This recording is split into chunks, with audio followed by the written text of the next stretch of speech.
We will make that a top priority, that India is pulled into our side and away from them. We might have our moment of hiccups right now. We are on the track of resolving that. When the president has been critical of India, he has gone out of his way to compliment Prime Minister Modi. They have an incredible relationship. I've been with him in the same room.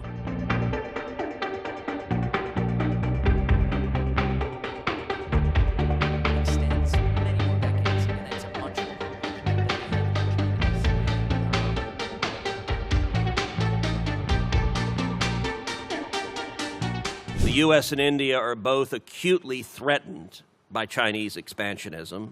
President Trump and Modi undeniably respect each other and have signaled again and again that the United States and India are natural allies. Nevertheless, our relationship with India is far from perfect.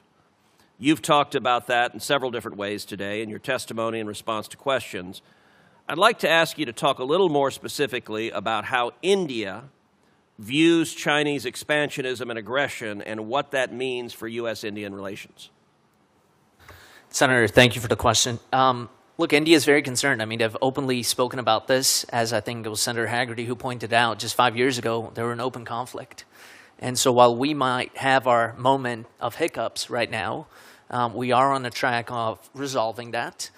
Our relationship with the Indian government, with the people of India, extends many more decades, and it's a much warmer relationship than they have with the Chinese.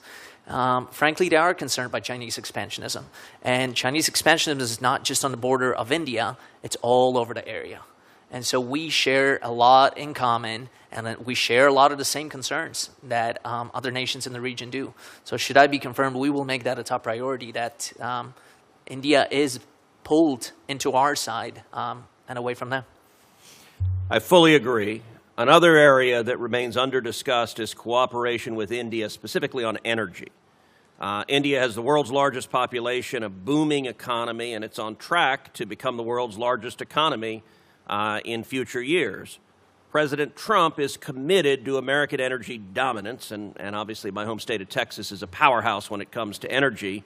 Talk a little bit about the possibilities for U.S.-India energy cooperation. Look, possibilities are endless, Senator, as you pointed out. We fully intend in these trade talks that are ongoing right now to open the markets to crude oil, petroleum products, liquefied natural gas. You're talking about a population of 1.4 billion individuals there. Their middle class, by our definition, is larger than the entire United States of America. And so we have countless possibilities to expand into those markets, and we fully intend to do that.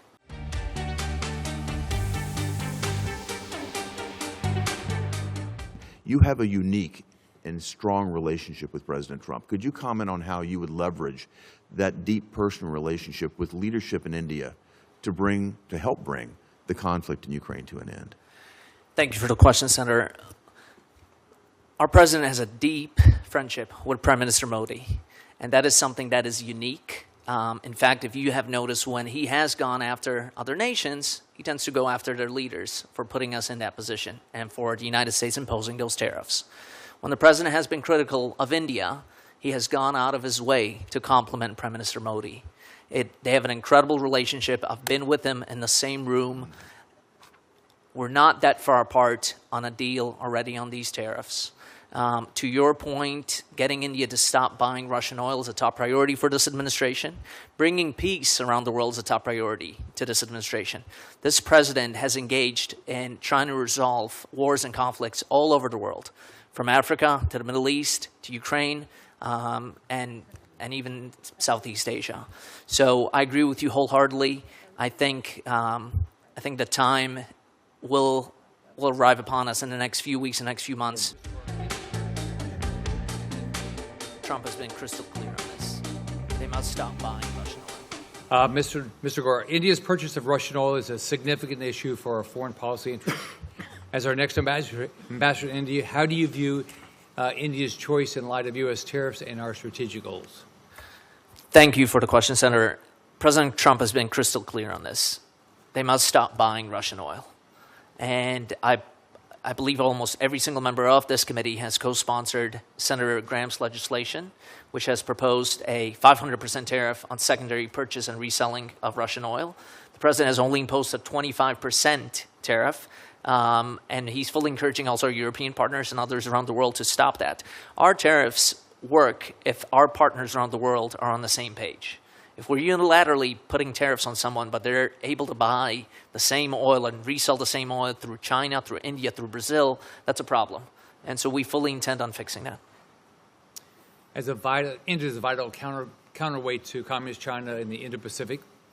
So our relationship is very important. I'm concerned that India is a member of the BRICS organization alongside some of our biggest adversaries. So how are you going to deal with that? Senator, I share those concerns with you. With that said, the Indians have been on our side on various issues within BRICS, including several individuals in BRICS, Brazil, China, have pushed for years to move away from the U.S. dollar. India has been the stopgap for that. India is much more willing and open to engage with us than with some of those other individuals that are in BRICS.